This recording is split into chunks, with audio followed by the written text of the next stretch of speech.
Bismillahirrahmanirrahim. Assalamualaikum warahmatullahi wabarakatuh. Selamat pagi, salam sejahtera bagi kita semuanya. Om Swastiastu, Namo Buddhaya, salam kebajikan. Yang saya hormati Ketua MPR Republik Indonesia, Bapak Bambang Susatyo. Yang saya hormati Ketua DPR RI, Ibu Puan Maharani. Yang saya hormati para Menteri Kabinet Indonesia Maju hadir bersama kita, Bapak Menko Polhukam, Pak Menteri Pertahanan, Pak Menteri Sekretaris Kabinet. Yang saya hormati Panglima TNI yang pagi hari ini diwakili oleh Kepala Staf Angkatan Laut, karena beliau baru terkena COVID. Yang saya hormati Kapolri, yang saya hormati para Kepala Staf Angkatan, dan yang saya hormati para peserta Rapim TNI dan Polri, hadirin dan undangan yang berbahagia. Pertama-tama saya ingin menyampaikan apresiasi, penghargaan, menyampaikan terima kasih yang sebesar-besarnya kepada seluruh jajaran TNI dan Polri atas kesungguhannya dalam menjalankan tugas dan kewajibannya, termasuk di dalamnya menjalankan tugas-tugas kemanusiaan, baik membantu dalam penanganan bencana maupun dalam pandemi COVID. Dan utamanya, saya ingin mengucapkan terima kasih atas dorongan bantuan di lapangan dalam proses percepatan vaksinasi. Kita tahu bahwa tantangan ke depan tidak semakin gampang, tidak semakin mudah, tetapi penuh dengan ketidakpastian. Dulunya ketidakpastian itu karena disrupsi teknologi, karena revolusi industri 4.0, tetapi ini ditambah lagi dengan pandemi, tambah lagi dengan perang di Ukraina. Sehingga apa? Ketidakpastian global yang itu juga merembet kepada ketidakpastian negara-negara dimanapun di dunia ini menjadi semakin meningkat. Yang dulu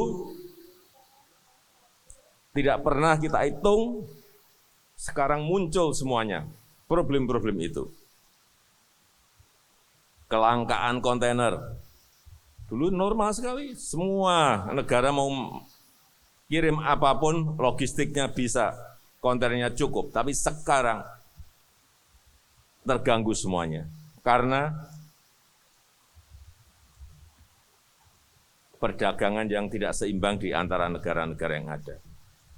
Sehingga harga kontainer naik. Kalau harga kontainer naik, freight cost-nya naik, artinya apa? Harga barangnya juga akan ikut naik. Kalau harganya naik berarti apa? Konsumen akan membeli lebih mahal dari biasanya. Hati-hati dengan ini. Baru urusan kontainer yang langka. Yang kedua, juga yang tidak kita duga-duga muncul, kelangkaan pangan. Di beberapa negara sudah terjadi, dan di semua negara sekarang ini yang namanya food price, harganya semuanya naik. Beberapa negara besar sudah di atas 30%. Hati-hati dengan ini. Dengan yang namanya urusan pangan.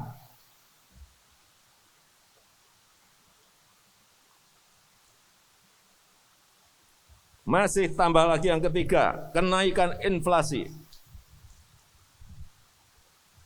Apa yang terjadi kalau inflasi itu naik? Artinya harga-harga semuanya naik. Artinya apa? Beban masyarakat dalam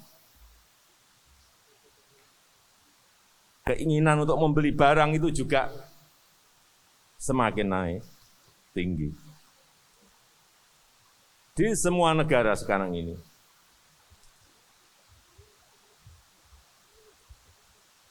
Hati-hati, di Amerika tuh nggak pernah yang namanya inflasi itu lebih dari 1%. Sekarang sudah di atas 7%.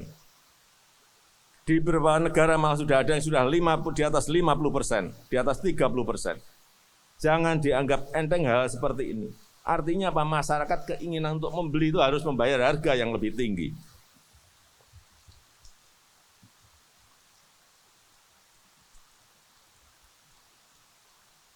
Inilah tantangan ketidakpastian yang muncul.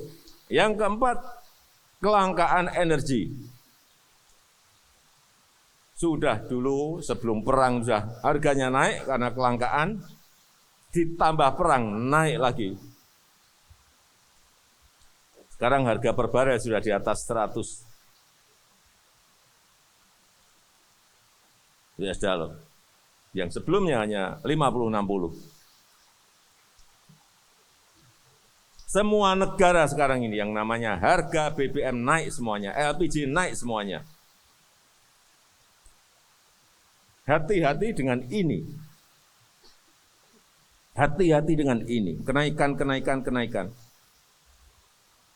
Karena semuanya naik, yang terjadi, yang kelima, yang terjadi adalah kenaikan harga produsen. Pabrik mau memproduksi sesuatu, dia beli bahan baku, harganya naik. Dia mau beli bahan pembantu, harganya naik. Dia mau beli BBM, harganya naik. Artinya apa? Ongkos produksi naik. Terus, harga di pabriknya menjadi jauh lebih tinggi. Terus, dikirim ke pasar, berarti harga konsumennya juga nanti akan naik. Ini efek berantainya seperti itu. Supaya kita ngerti betapa ketidakpastian itu menimbulkan tantangan-tantangan yang tidak mudah. Oleh sebab itu kerja sekarang tidak bisa kerja makro aja, nggak mungkin. Nggak mungkin bisa menyelesaikan masalah. Semuanya, kerja makro, kerja mikro. Makronya tahu, mikronya juga harus dikerjakan di lapangan. Oleh sebab itu, kita sekarang dalam posisi seperti ini harus mentransformasi ekonomi kita. Jangan sampai tumpuan kita kepada pertumbuhan kita ini 56 sampai 58%. Itu bertumpu kepada konsumsi. Hati-hati. 56 sampai 58% bertumpu pada yang namanya konsumsi. Ini yang mau kita transformasi. Transformasi ekonomi itu artinya kita akan merubah dari konsumsi menjadi produksi. Yang tumpuan fondasinya konsumsi menjadi produksi. Artinya lagi apa? Kita harus melakukan hilirisasi industri. Kita harus melakukan yang namanya industrialisasi.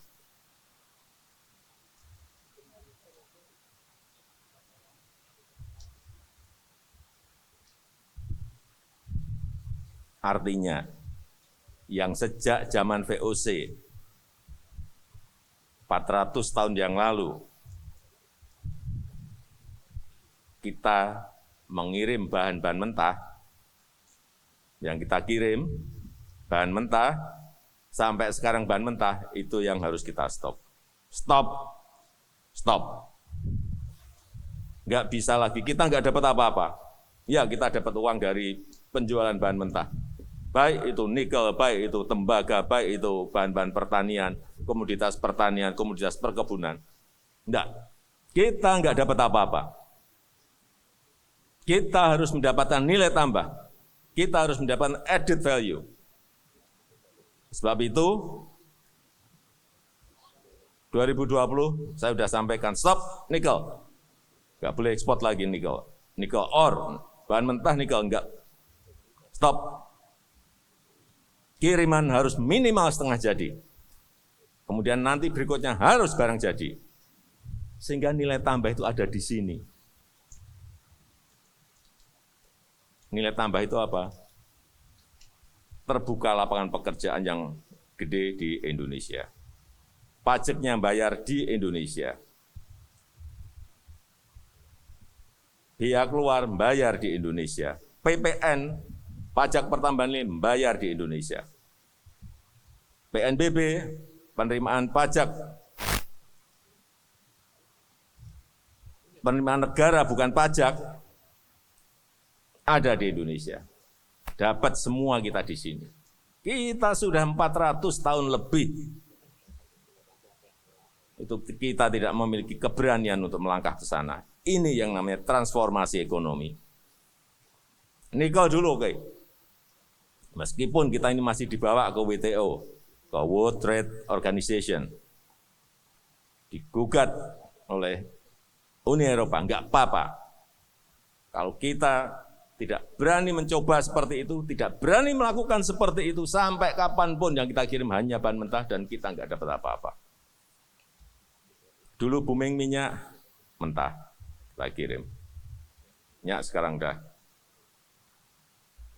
Kayu kita kirim, gelondongan.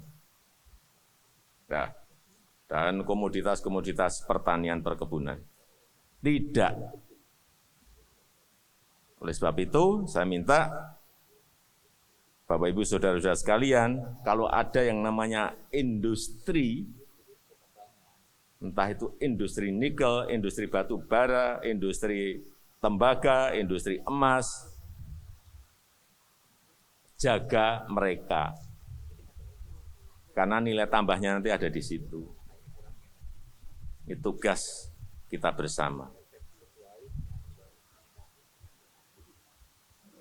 Kalau sudah stop nikel 2020 tahun ini, nanti akan kita stop lagi. Stop boksit. Boksit harus menjadi alumina. Boksit stop, tahun depan stop tembaga.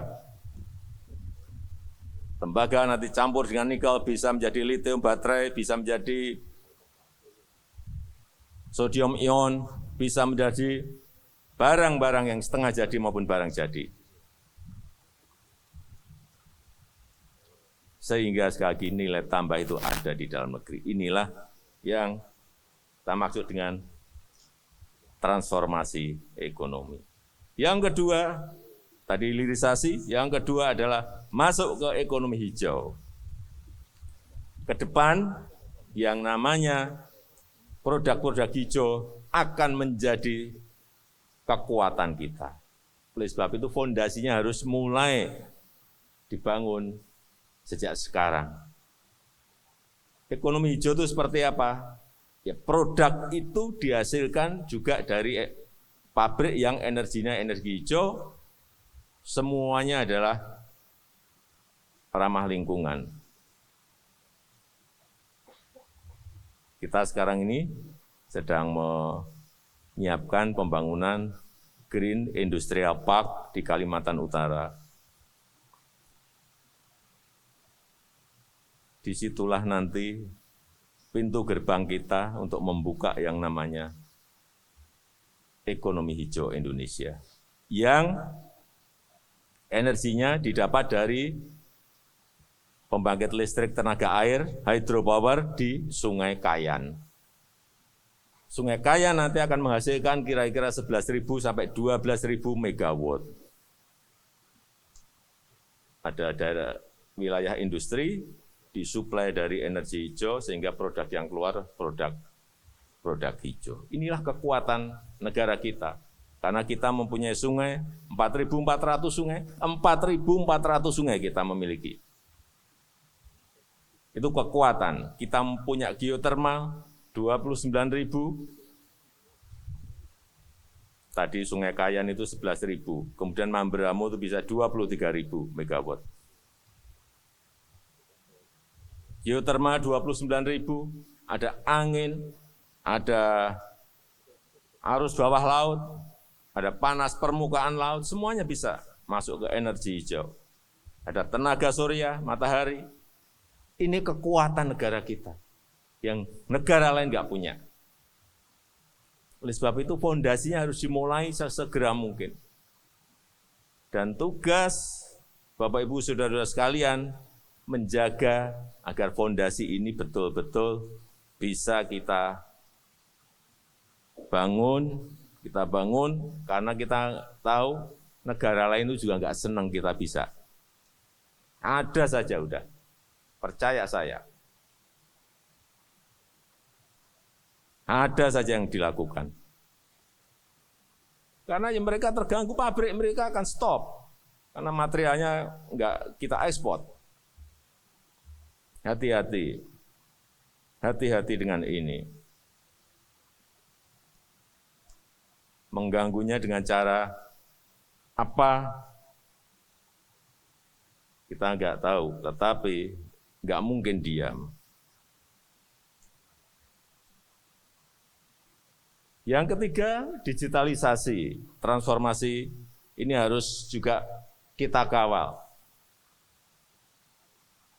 Yang namanya talent digital itu harus, di TNI Polri juga harus memiliki talent digital. Karena eranya sudah era seperti ini. Harus punya jago-jago AI, cloud computing,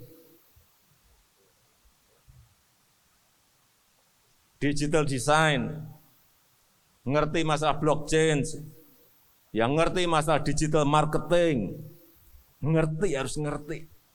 Karena nanti keseharian kita akan bergelut dengan itu. Kalau penegak hukum Polri tidak ngerti hal-hal yang tadi saya sampaikan, gimana?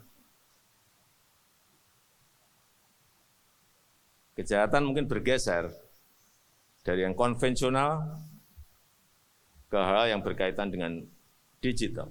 Dan sekarang sudah terjadi. Jadi sekali lagi, TNI, Polri harus memiliki talent digital. Mengerti masalah artificial intelligence, cloud computing, digital design, digital marketing, blockchain, coding, programming, semuanya harus mau dimiliki dan dimulai, harus mencari talent-talent digital itu.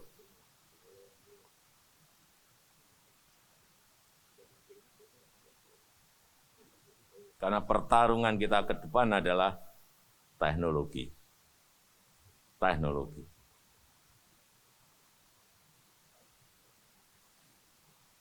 Yang kedua, yang berkaitan supaya kita juga tahu masalah Ibu Kota Baru, IKN, IKN Nusantara. Kenapa ini dilakukan, pemindahan itu? Ini sudah dimulai, gagasan besar itu sejak tahun 1957 oleh Bung Karno. Tetapi karena ada pergolakan sehingga direm saat itu oleh Bung Karno. Tahun 57 sudah mau dipindahkan sudah diputuskan di Palangkaraya. Zaman Pak Harto juga mau dipindah ke Jawa Barat di Jonggol. Batal juga karena ada pergolakan di 97-98. Jadi ini kajian itu sudah lama sekali. Kalau tidak kita eksekusi kajian-kajian yang ada ini, ya sampai kapanpun tidak akan terjadi. Memang butuh keberanian, ada risikonya ya, ada risiko. Tetapi kita tahu kita ingin yang namanya pemerataan. Bukan Jawa sentris tapi Indonesia sentris. Pemerataan itu seperti apa sih? Kok dinamakan pemerataan? Iya, karena 58% PDB ekonomi, perputaran uang, perputaran ekonomi 58% itu ada di Jawa. Padahal kita memiliki 17.000 pulau. 58% perputaran ekonomi ada di Jawa. Sehingga magnetnya semuanya ada di Jawa. Orang pengen kerja lari ke Jawa. Orang pengen lari ke Jawa. Khususnya Jakarta. Karena memang magnet ekonomi ada di sini. Itu yang tadi saya bilang pemerataan. Bukan hanya sekedar memindahkan gedung dari Jakarta, bukan itu. Visi besarnya bukan di situ.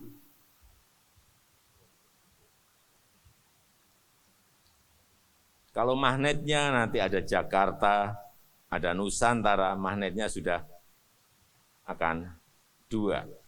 Bisa ke sini, bisa ke sini. Artinya, perputaran ekonomi tidak hanya di Pulau Jawa. Yang kedua, populasi. Populasi 56% populasi Indonesia itu ada di Pulau Jawa. 56%.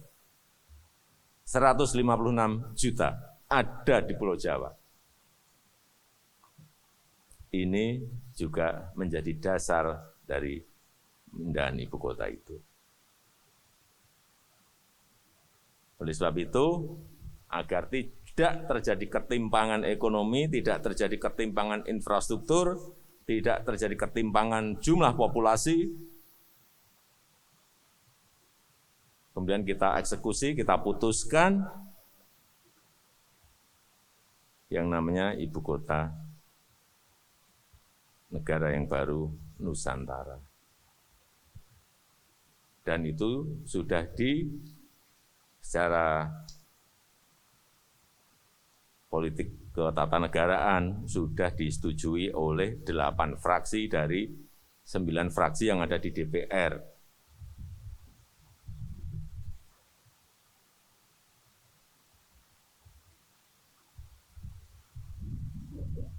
Untuk membayangkan, karena ibu kota kita ini nanti 70% adalah area hijau, 80% adalah menggunakan transportasi publik, 80% menggunakan energi baru terbarukan, dan 10-minute city, dari satu tempat ke tempat lain hanya 10 menit. Karena memang dari awal kita konsep sebaik-baiknya. Jadi yang diberi prioritas adalah, yang hidup di sini nanti yang diberi prioritas adalah yang pertama, pejalan kaki itu nomor paling atas. Yang kedua, yang naik sepeda itu yang nomor 2. Yang nomor 3 yang suka naik transportasi umum. Jadi bukan yang naik mobil pribadi.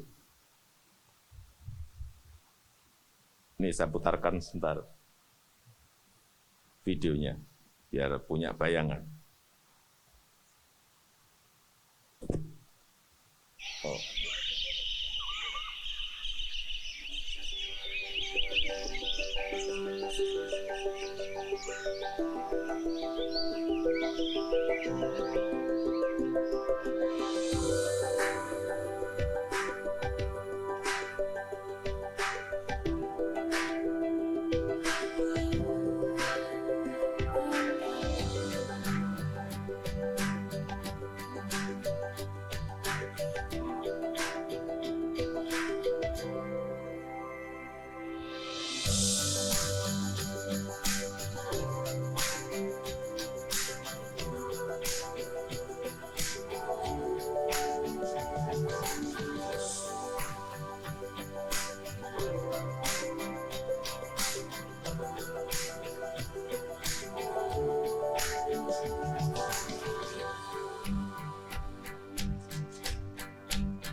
kita memang harus bermimpi setinggi mungkin untuk mewujudkan ini.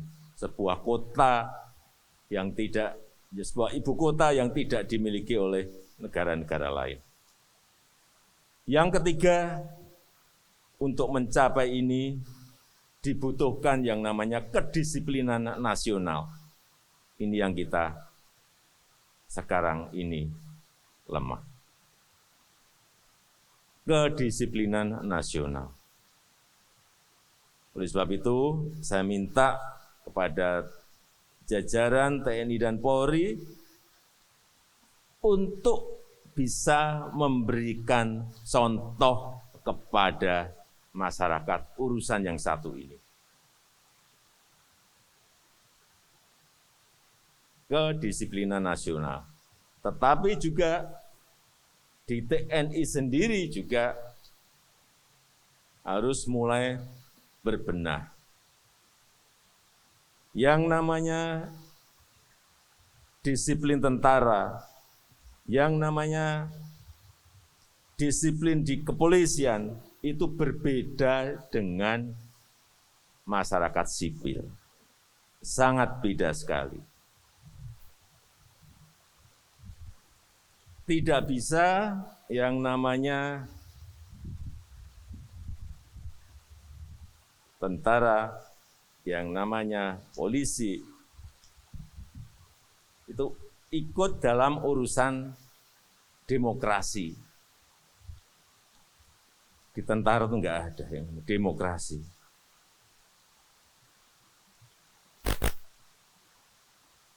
Enggak ada yang namanya bawahan itu merasa bebas. Tidak sama dengan atasan. Enggak boleh.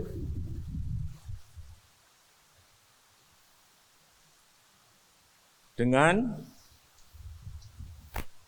berbicara masalah demokrasi, tidak ada yang namanya di tentara, di kepolisian, enggak ada. Sehingga ini hal seperti ini harus mulai dikencangkan lagi. Supaya masyarakat itu melihat dan bisa kita bawa juga ke arah kedisiplinan nasional. Ini bukan hanya bapak-bapak atau ibu-ibu yang bekerja, tetapi yang di rumah juga sama. Hati-hati, ibu-ibu kita juga sama. Kedisiplinannya harus sama. Enggak bisa. Menurut saya enggak bisa ibu-ibu tuh memanggil misalnya, ngumpulin ibu-ibu yang lain, memanggil penceramah.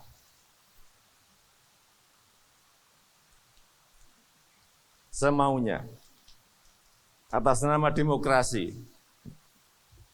Sekali lagi di tentara, di polisi enggak bisa seperti itu. Harus dikoordinir oleh kesatuan. Kesatuan harus mengkoordinir hal-hal kecil-kecil tadi saya sampaikan, makro dan mikronya, ini mikronya harus kita urus juga.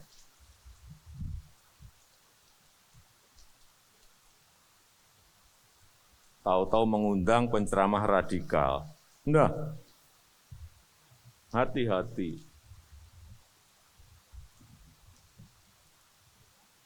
Juga hal kecil-kecil, tapi ini harus mulai didisiplinkan di WA Group. Saya melihat di WA Group, karena di kalangan sendiri, boleh, hati-hati. Kalau seperti itu diperbolehkan dan diterus-teruskan, hati-hati. Misalnya berbicara mengenai IKN, nggak setuju IKN apa? Itu sudah diputuskan loh oleh pemerintah dan sudah disetujui oleh DPR. Kalau di dalam disiplin TNI dan Polri sudah tidak bisa diperdebatkan. Kalau di sipil silahkan. Apalagi di WA Group dibaca gampang. Saya baca itu. Hati-hati dengan ini. Dimulai dari hal yang kecil, nanti membesar dan kita akan kehilangan kedisiplinan di TNI maupun di Polri. Karena disiplin tentara dan disiplin polisi itu berbeda dengan sipil dan dibatasi oleh yang namanya aturan oleh pimpinan.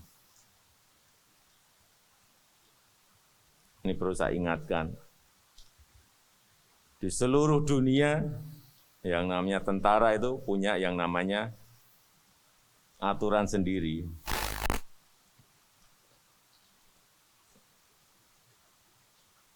Kitab Undang-Undang Hukum Disiplin Tentara. Yang intinya, kalau kita lihat inti dari